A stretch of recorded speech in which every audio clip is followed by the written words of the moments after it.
2009. Drought and high summer heat waves grip southeast Australia. Melbourne tips 115 degrees.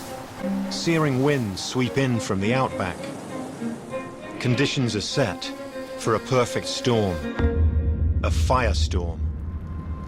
Up in the sky came this mighty roar of grey smoke, and it was twirling, and it got higher and higher. I would have called it not a fire, but a tornado. Forests explode into flame. Fire fronts move faster than people or animals can run. 173 people perish. Entire towns are wiped off the map. 1 million acres burn and countless animals die on a day known as Black Saturday. At first light, a magpie, I can cry now, started to sing his song. And I thought, God, there's one left. Everything was gone. As the fires receded, heroes rushed in to help. Have a look at your hands. She came in after the Saturday fires. She was in a curled-up ball, didn't want to really do anything but die. What will the survivors do now? And can their forest rise again? From the ashes highlands of Victoria, a refuge from the prolonged droughts that have plagued southeast Australia for 12 consecutive years. The mountain forests harbour the world's tallest flowering trees, mountain ash, some over 300 feet high and 500 years old.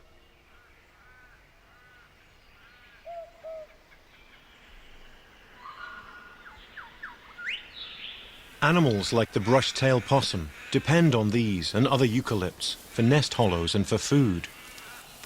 It's their entire world, but it's one that's changing.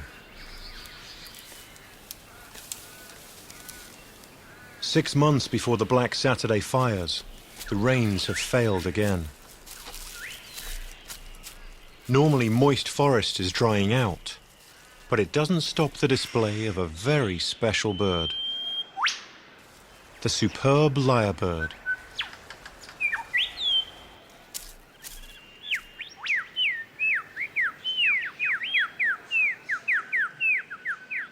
The male is usually more heard than seen.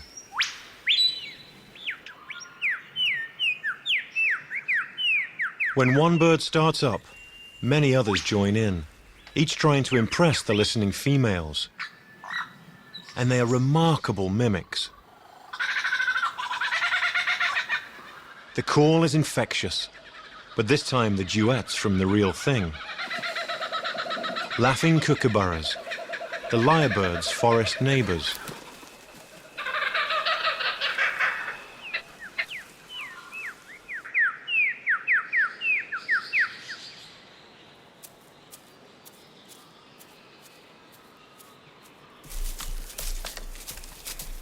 Along with the lyrebirds, extremely rare possums and gliders live in these forests.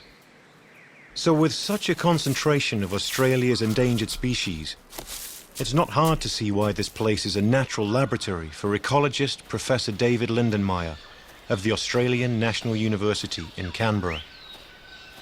I first began working here in 1983 and I've worked here on an almost continuous basis since then.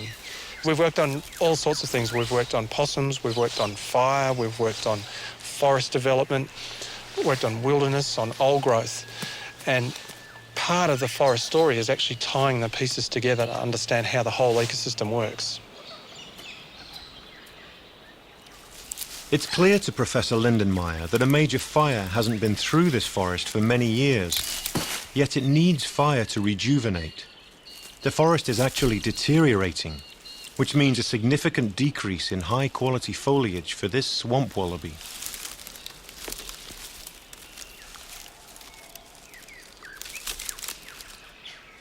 To better understand how wildlife responds to these subtle changes, Professor Lindenmayer is monitoring the pulse of the changing forest. And one way is by counting birds. Most of our bird counts are actually done not by seeing birds, but by listening to their calls. And it's quite a complex language because each bird has 3 or 4 different calls and there are dialect differences, so quite a bit of mental gymnastics. It's a golden whistler, a fair distance away, more than 100 metres. White-throated tree creeper quite close. And in the background's a grey shrike thrush calling. Laughing kookaburra. Superb lyrebird again. The male lyrebird continues to sing for a couple more months, and to help woo a female, he clears the undergrowth and scratches up soil to build a low display mound.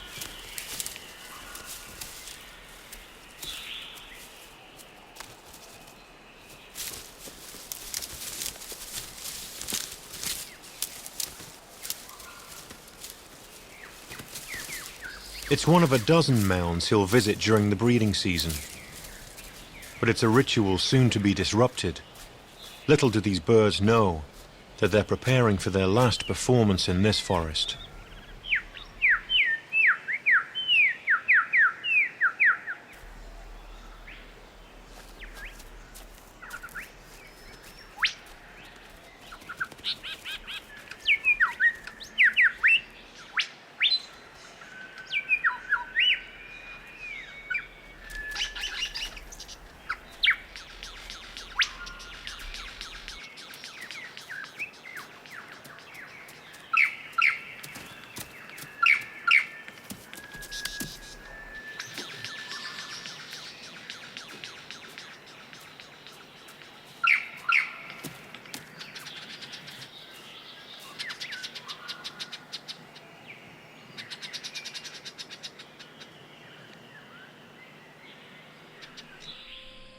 When the lyrebird's courtship period ends, there's still no sign of rain.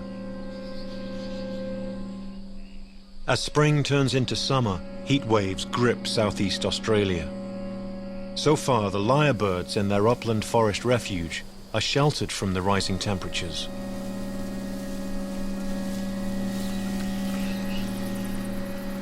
Animals elsewhere are feeling the heat.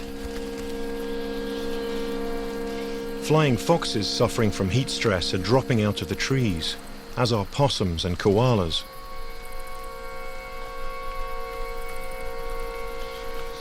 They're sure signs that the natural world is under pressure.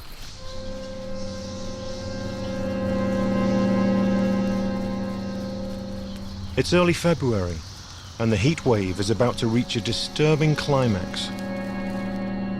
On this fateful Saturday morning, Victorians wake to another blisteringly hot day. In Melbourne, the temperature exceeds 115 degrees, the hottest ever recorded in an Australian capital city.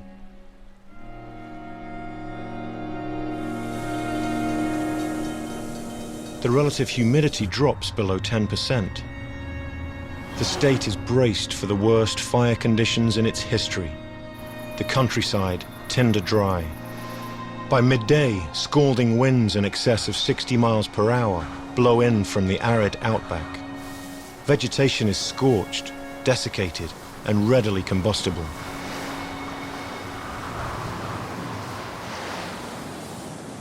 A power line falls, lightning strikes, and an arsonist lights a match. The horror is beginning. Winds fan the flames and fires spread rapidly.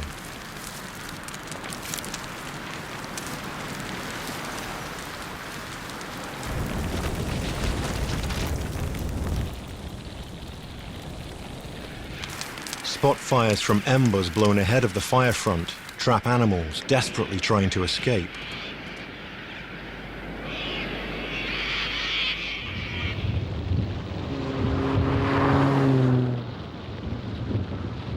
For Brooke Hawthorne Smith, a family gathering turns into a nightmare. As you do on a day when it's 47 degrees, my family came up to spend the day by the pool. And as this thing was coming out of the bushes, I thought, well, I've killed my family as well as us. Great.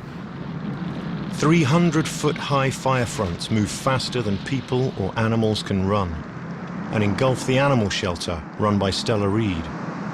Before the fires, we had a very large home, which we shared with the kangaroos, wallabies, wombats and koalas and possums. We had enclosures everywhere.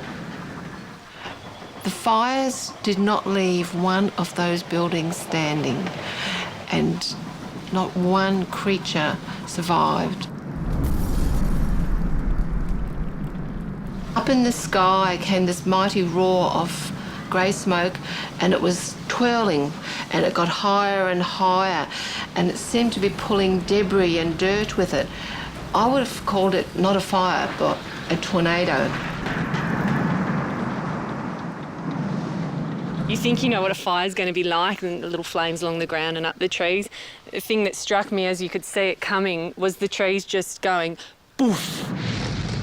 So from bottom to top, all in one hit. Boof, it didn't trickle up them, and that was ahead of the fire front.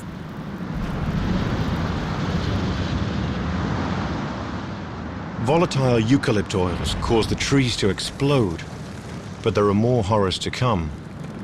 We had some roos running along the fire front, and I were was lost as desperate well. for them to go that way, but I think it was such a big fire, even the roos were like, which way, and they were running back into it.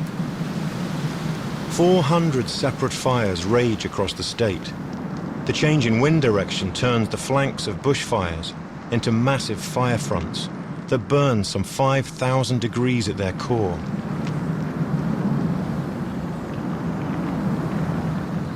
Colin Buckler and Sonia Parkinson are in the thick of it, in a mud brick house, which ought to be safe from the fire.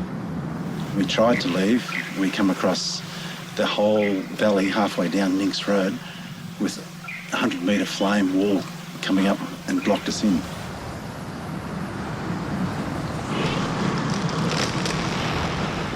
It was an extraordinary fire, and I thought, well, that's it, we're gone.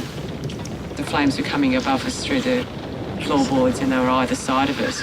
I thought we were going to die a few times, and I heard my neighbours next to me who were sheltering under blankets saying goodbye to each other.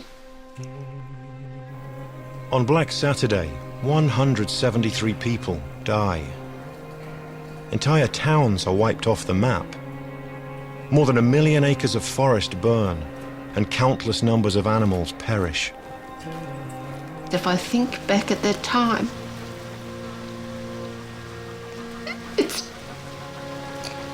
it's too hard. The pain that will never, never leave us. But amidst the carnage, there's a ray of hope. Another thing that got me was at first light, a magpie, I'm going to cry now, started to sing his song. And I thought, God, there's one left. Yeah. Because everything was gone, you know. It was just And I an said, eerie "Oh, silence. that's the only thing that made me cry, you know, just this magpie singing his song. In fact, Brooks Magpie is not entirely alone. There are other survivors, for the forest is not burned evenly. Here and there are green, untouched islands where people and wildlife alike miraculously escaped the flames. On the day, we stayed in the house as long as we could, but then had to exit. And at that stage, it was just cool enough for us to make a mad dash from the front door here down into the creek. We constantly go down to the creek, and I said, there's no water, but we went down anyway. We jumped into the creek, found about a foot or so of muddy, silty material, covered ourselves in that, looked beside us, 2 lyrebirds sitting there looking at us, thinking, where have you guys been all this time?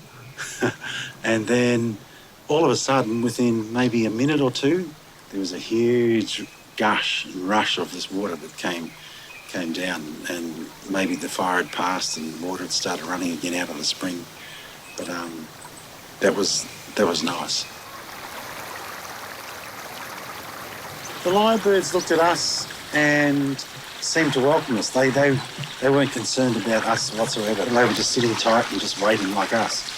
And then when we left, they left too. And then I think a few hours later, they started scratching around looking for a bit of tucker. But how did they survive out in that heat? I just don't understand it. I mean, the birds are so delicate, aren't they, really?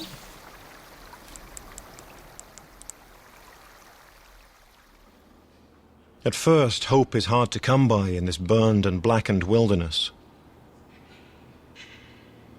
For several days after the fires, the forest is eerily silent, as if the natural world is in a state of shock.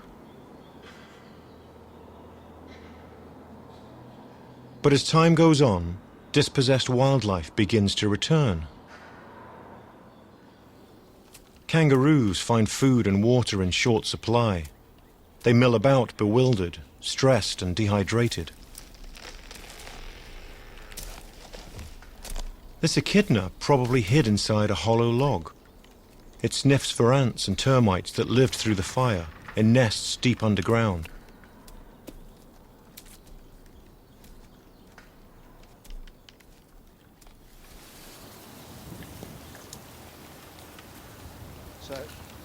During the weekends following the fires, volunteers search for survivors needing help.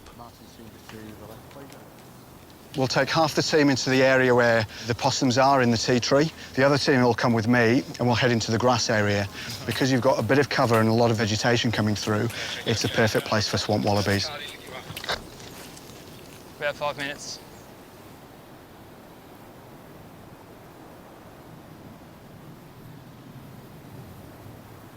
Some animals show remarkable resilience. This blue-tongued lizard has been out foraging, but on limbs so badly burned, its feet are missing.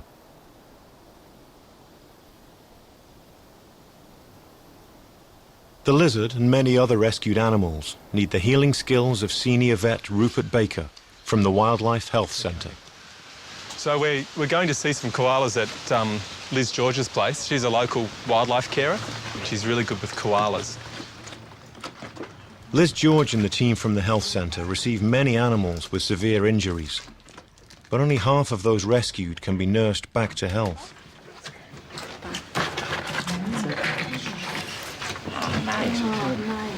Yeah, okay. About the base of his feet. Okay, he's got some blistering there. All right, we need to drip him and get him in good condition. Then we probably need to knock him out and really dress those properly and clean them up. Yeah. Koalas shouldn't be this placid. And the fact that he is this placid means that he or she is pretty depressed. And I guess what we have to worry about is what's the underlying problem. So underlying problems could be tissue burns in the muscle, which might take a couple of days before bits of skin and crusted hair could come off. Could also be that his lung function isn't that good. It doesn't sound too bad when I listen to his chest when he's sitting up, but we'll have a better idea once we can get him into different positions and really hear his lungs a bit clearer.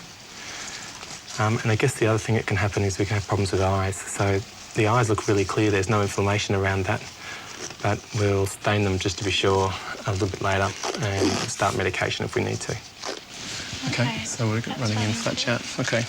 You can go in the basket? Yeah, for the moment, and then let's have a look at the other one, and then I'll get those blood results and get the painkillers into him as well. Treating burns is one thing, but getting these characters to eat is quite another. Koalas are unbelievably picky eaters. They feed on eucalypt leaves and nothing else. And although the carers have the right species of eucalypt, koalas from one area may not eat leaves of the same type of tree from another.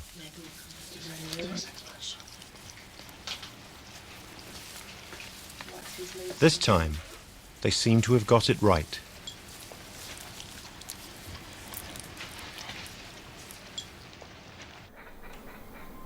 The bushfires continued to burn for 3 long weeks. But it's now 5 weeks after Black Saturday, and the first light rain showers begin.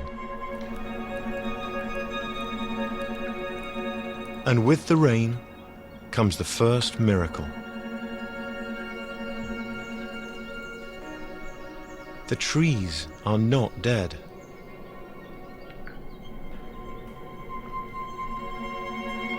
The eucalypts are sprouting new growth, not from their charred branches, but with epicormic shoots, from what were dormant buds beneath the fire-insulating bark. Already, within weeks, the forest is starting to regenerate. On the higher slopes, the giant mountain ash initiates its own rebirth. The fire helped its seeds to open and fall onto cleared ground. The seedlings received a boost of nutrients from ash. After such a major fire, there might be up to 2.5 million seedlings in just a few acres. While many of the great trees appear to be dead, at least their genes will live on. The forest is turning green again.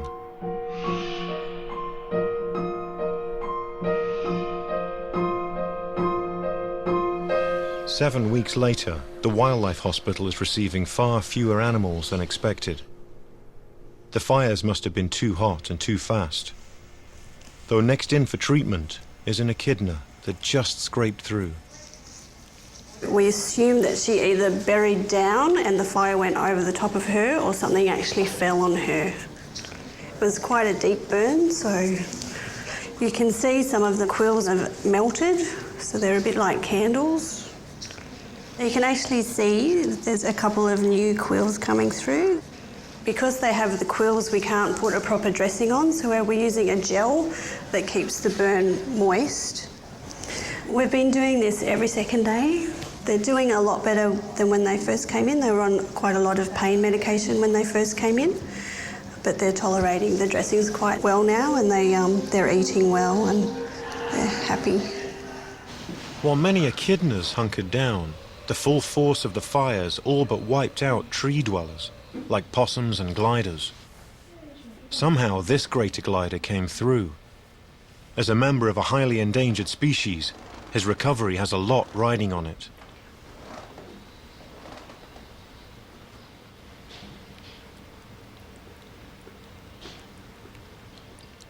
His hospital neighbour, an orphaned wombat, is in the care of veterinary nurse Kelly Wynn. When Summer first came in, she had obviously seen a lot of stuff that some people are struggling to deal with, and I imagine it would be pretty hard to understand if you're a little wombat that's just lost mum. So she was a little rat bag, to put it mildly. She was extremely bitey and she was very difficult to get to feed, like a little kid that's been through an awful lot of stress. Summer has a couple of little ember burns on her back and the hair is just starting to grow back now. Back to bed with a carrot? You want to go back to bed with a carrot? While Summer is coming to terms with growing up without a mother, a seriously burned koala is making a remarkable recovery.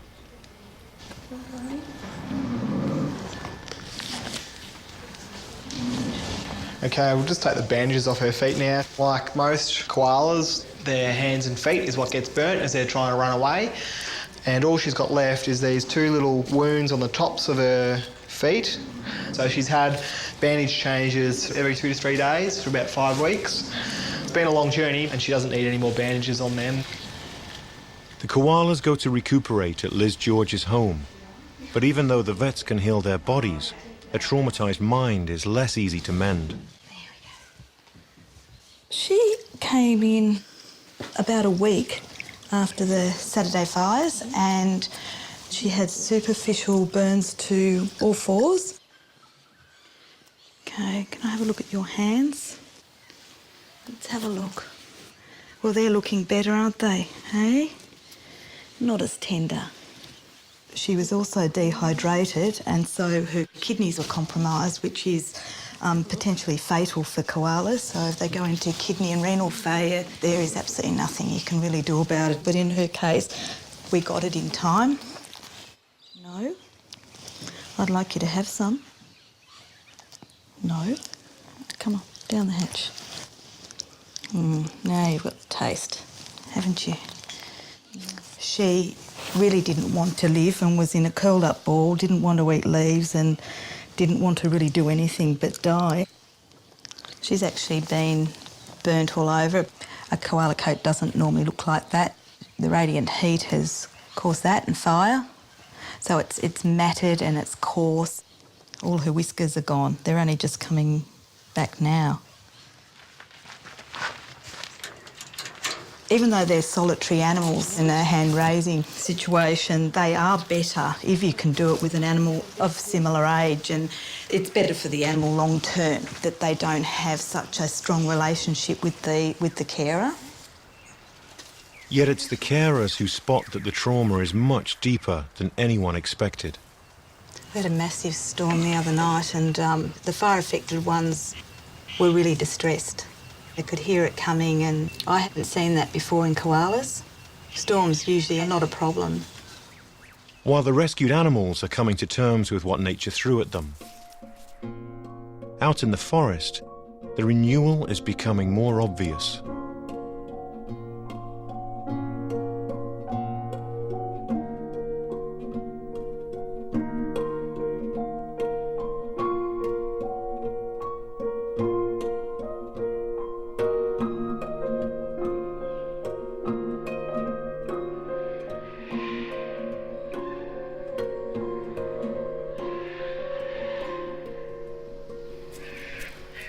It's 7 weeks after the fires, and the sulphur-crested cockatoos are tapping into a novel source of food.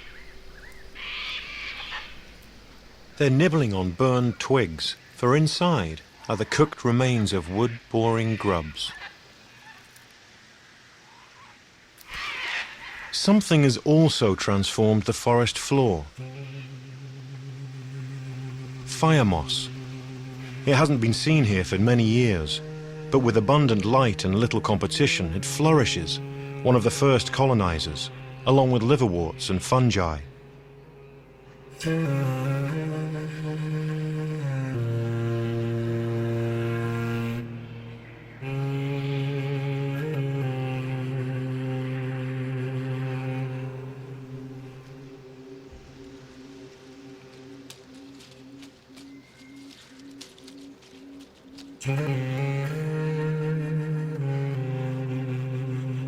Predators are beginning to appear too. But food for them is extremely scarce. The red-bellied blacksnake hunts frogs. While most frogs were incinerated in the fires, a few might have escaped in islands of unburned forest.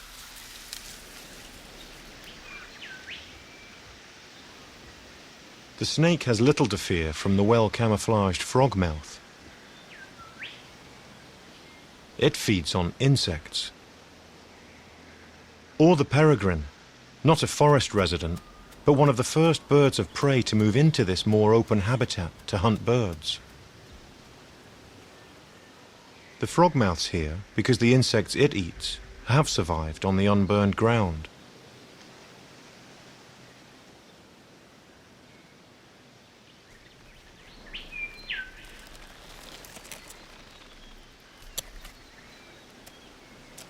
The lace monitor probably hid from the flames in a hollow underground.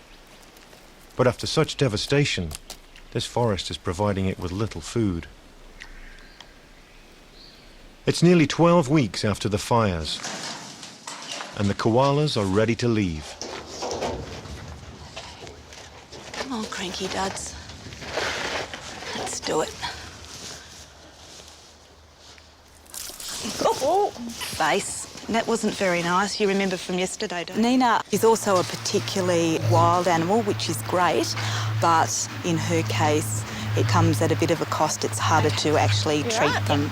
I think some of it's due to the stress and the pain and all those things that she endured. It doesn't matter. But putting Nina back into the wild is not simply a matter of taking her home. There's very little habitat left. In some cases, there is nothing for wildlife to go back to.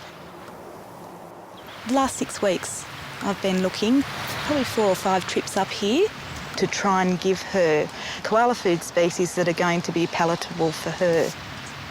There would be a few koalas still here, but not many. So it's really important for her to come back as a breeding female. Nina is one of the 40% of koalas to go back. Of the rest, 1 in 5 was so badly burned, they had to be put down.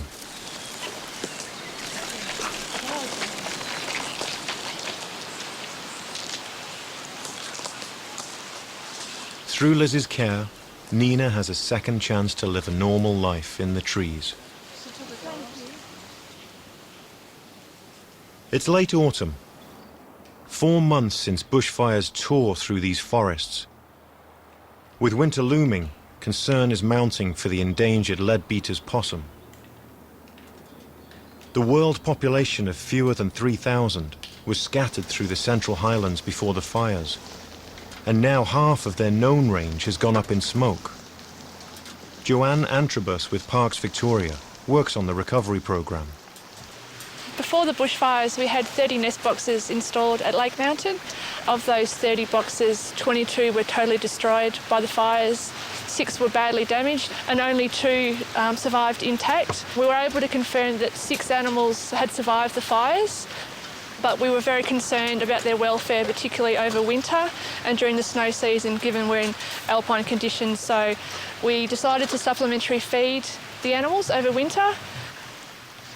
Which side do you want? Over here.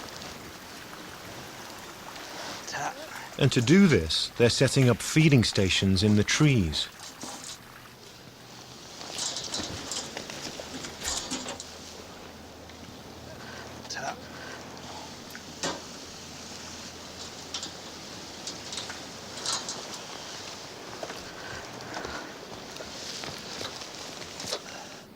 But are there any leadbeater's possums left here?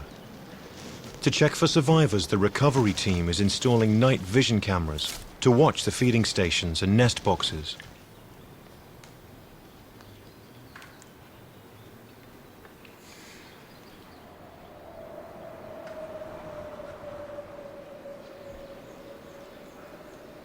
The fires must have hit this local population hard, so it will be surprising if any possums turn up at all.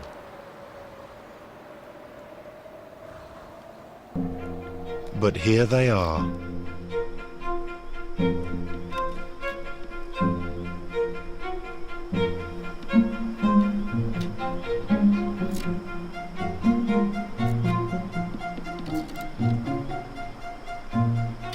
They first visit a wattle that survived the fires, where they lick gum from the trunk.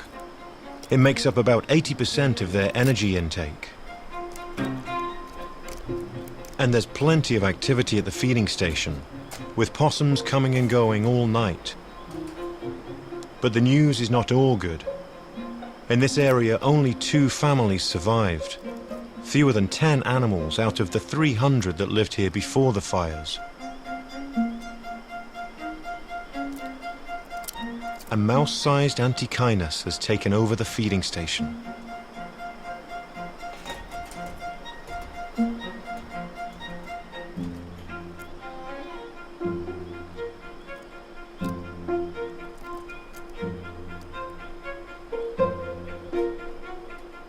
A ringtail possum tries to muscle in, but the mesh is too small for it to get through. It's holding up the food line.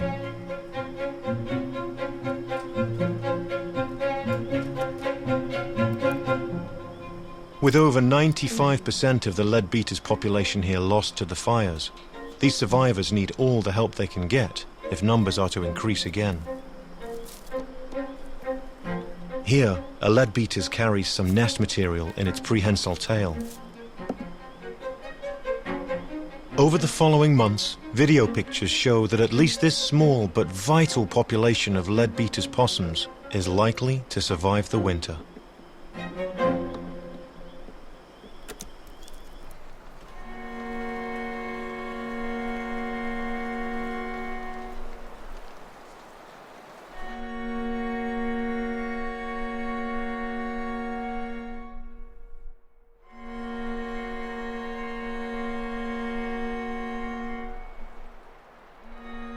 While it's not hard to see why life in and among the trees was overwhelmed by the events of Black Saturday, it may come as a surprise that underwater life has been seriously affected too.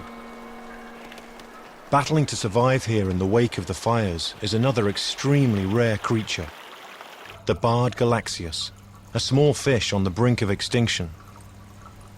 Ash from the fires washed into its streams and stripped out the oxygen, so the fish couldn't breathe. But Tarmo Radic from the Arthur Ryler Institute recovered survivors 3 weeks after the fires and is keeping them in tanks over the winter. Wild populations had already been hit by predation from alien trout. The fires could have been the last straw. Ash was one thing, but with plant cover gone, fine soil was also washed into the water, clogging gills and burying fish.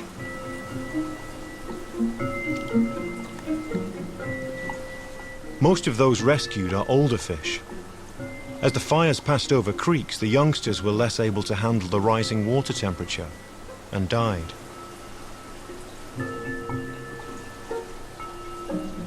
Even before the fires, only a few isolated populations remained. It means every fish in this tank counts.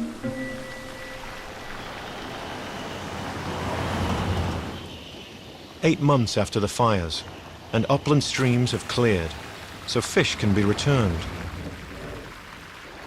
Barred galaxias prefer cold, clean headwaters at high elevations. They are handled gently, as befits the last remnants of a species.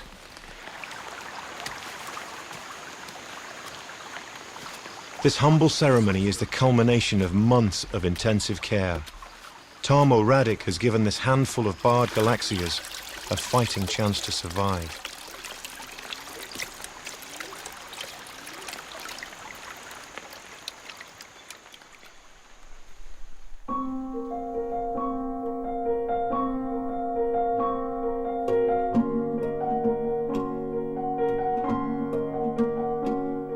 Nine months after the fires, the warm spring weather brings the forest alive, but in ways entirely unexpected.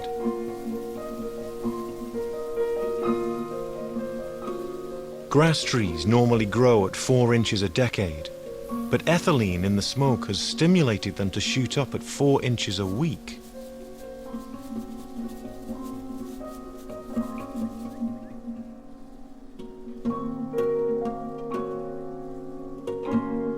Pelargoniums haven't been seen here for 45 years, but cued by smoke, they've popped up from seeds lying dormant in the soil.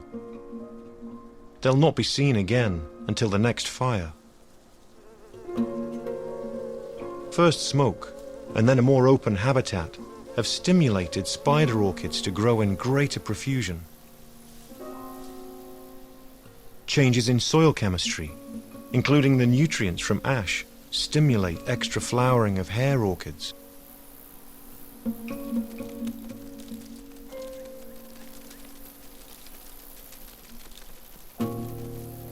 Chocolate lilies actually fill the woods with the smell of chocolate. And everlasting daisies join the show as the forest flowers like the desert after rain. At King Lake National Park, Chief Ranger Ian Marr has discovered a rarity. This is the only place in the world that you'll find a swamp bush pea. And here we have it, right here. It's a very fire-dependent species. The last plants were seen in here about 10 years ago, late 1990s. So the plant lives for about 30 years, dies off, all the seed is stored in the soil and it needs a fire to regenerate that seed. The seeds are viable for 50 years, but the seedlings are vulnerable. We realised that we needed to get into this site and protect it once the seedlings started to regenerate. And the purpose of the fencing is to keep the browsing animals out. There's introduced animals such as deer and goats, and we're doing some work on trying to eradicate the goats. But also we're trying to keep out the native browsers, being wombats, wallabies and kangaroos. The kangaroos are a nuisance at the bush pea plot because they've begun to move from the green islands to graze the fresh new growth in what was badly burned forest.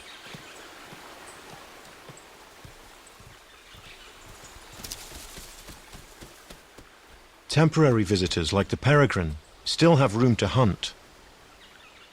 And with forest plants setting seed, the seed-eating birds arrive. More food for peregrines.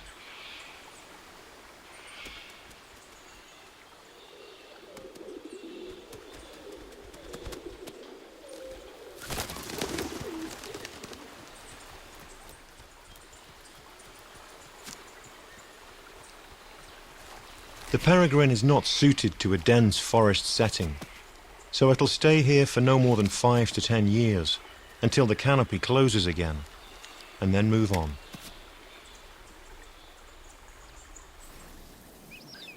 It's 10 months after the fires, and the rehabilitation work continues at Stella's Wildhaven animal shelter. But now, the steady stream of orphan kangaroos and wallabies lives in the same temporary accommodation as the people. It's led to a unique understanding of wallaby mother care. Their mum calls them like this.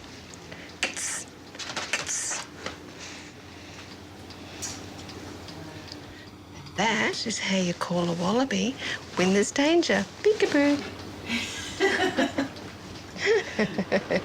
And this is another momentous day for Stella. 3 wombats are heading back to the forest.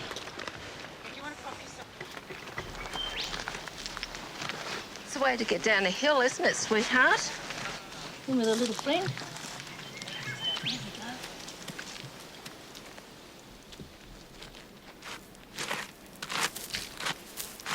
Wombats are great diggers. Many of them survived Black Saturday underground, and their numbers have increased substantially after the fires.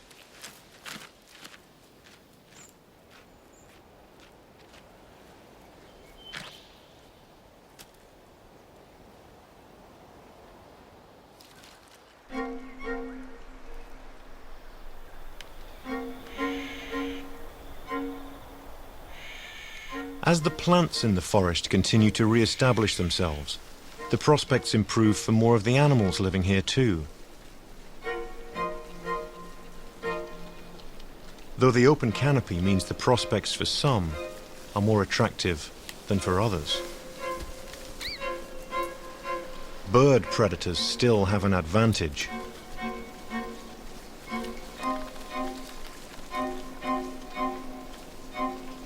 Much of the greenery is from the epicormic shoots sprouting from the trunks of trees, but only on the eucalypts at lower elevations and not on mountain ash. All around are reminders of Black Saturday. Birds Australia believes that the fires affected over 2 million birds. Nesting holes are at a premium, so this crimson rosella will fly to the nest of another and destroy any eggs so it can take over the whole.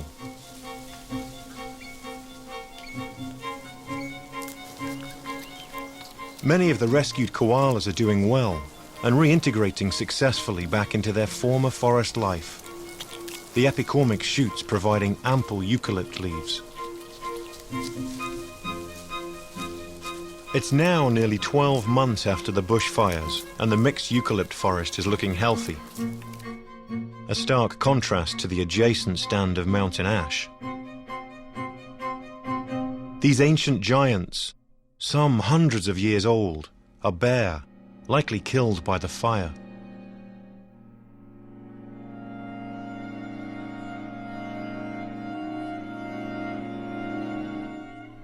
But in between the skeleton-like trunks, the forest floor is green. Chief Ranger Ian Marr has found that the mountain ash seedlings are flourishing. Here we are in this 300-year-old mountain ash forest 12 months after the fire. And look at the mass of the regeneration that's happening. There's just thousands of seeds would have come out of the trees after the fire.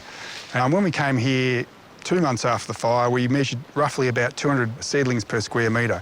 There's certainly not that many now, but you can see there's just a density of mountain ash that are coming up, along with wattles and other trees.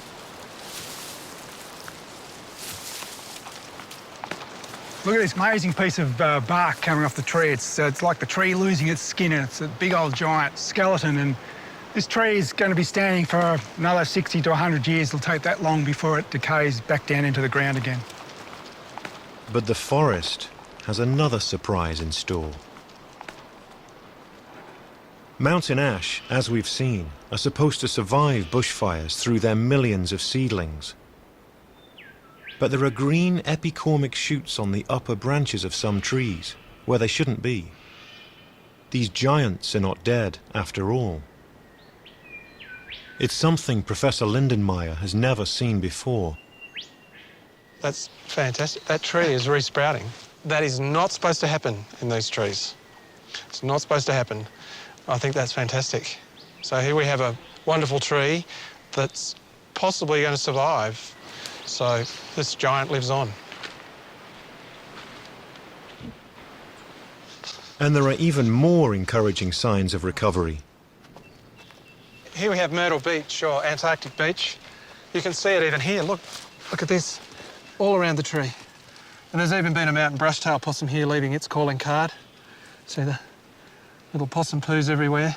This tree's probably a couple of 100 years old, and yes, it was a severe fire, but it's recovering. Possums are actually very important parts of the forest because these animals eat a fungi that grows on the forest floor and underground, which actually forms a very intimate relationship with the roots of trees to fix nutrients. But the fungi can't get around the forest without first having passed through the possum. So a forest is the fungi, the trees, and the possum together, and these wonderful stories about how these things are intimately intertwined. Professor Lindenmayer has also found that the bird population has changed. Again, he listens for their songs. It's a golden whistler. Beautiful call. Silver eye. Eastern yellow robin. That piping call. White-browed scrub wren. Quite a distance away. Flame robin. Flame robins love forests that are starting to recover from fire. The fire, though, isn't the only disturbance. The area on the ridge and the middle of the slope there, that was burnt very severely by the fire on the night of February the 7th. And we've had a serious windstorm that's then taken out a whole series of trees on that hillside. We have yet another kind of disturbance in this landscape, and that's what we call a salvage logging operation. After the fire, logging operation starts to remove the fire-damaged trees to try to recover some of the economic value. And so that's a double disturbance. We have a fire and then the logging operation. It sets back the recovery of the forest about 200 years, and that really matters for any animal that needs a large hollow to survive. And in this forest, that's about 40 different kinds of bird species, and it's about 8 species of possums and gliders. One of the most important things from our work in recent times has shown that wet forests and rainforests around the world are made more fire-prone by widespread logging. It's likely to be the same in these forests. So that means we have to be very careful with the way we manage them, very careful with the way we log them, where we log them, and where we put human communities.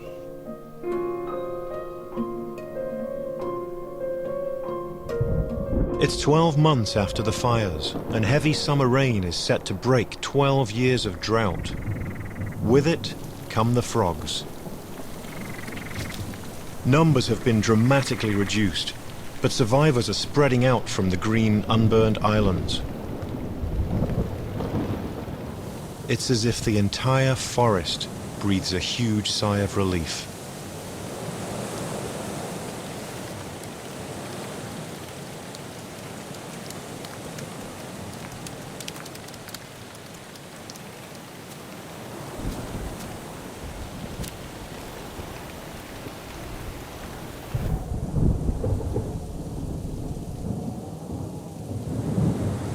But the deluge brings problems of its own, for all this water has to go somewhere.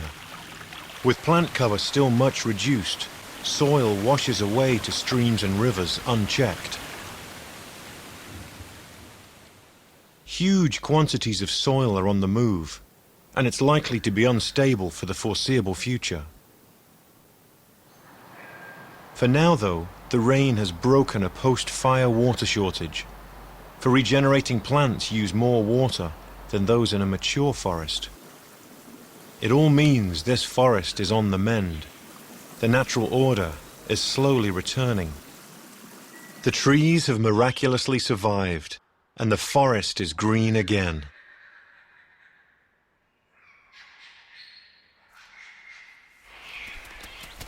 Forest birds like the sulfur-crested cockatoos have returned to courting, mating, nesting, and squabbling.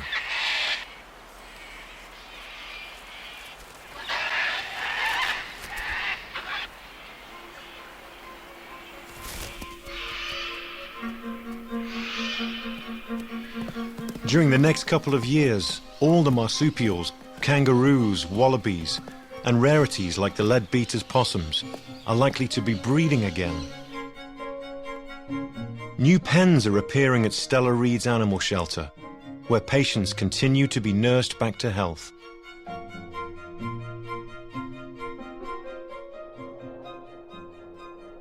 People are rebuilding their houses, their towns, and their lives.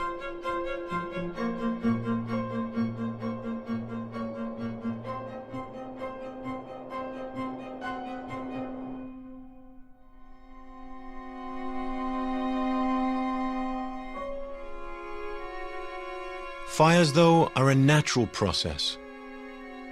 Severe bushfires occur here at least every 70 years, and all the complexity of a mountain ash forest takes up to 200 years to recover.